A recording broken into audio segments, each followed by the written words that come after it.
Şu finalda uçuşundan soň ýani 70 kilogram ağırlığında erkekler arasında bayrağa münasip bolan turganlar filanlaşyna programına başlaýar.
Bilenim.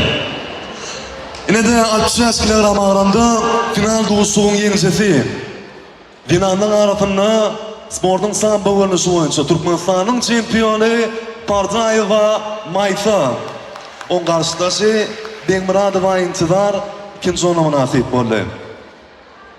70 kilogram ağırlığında doğusuğun atlaşı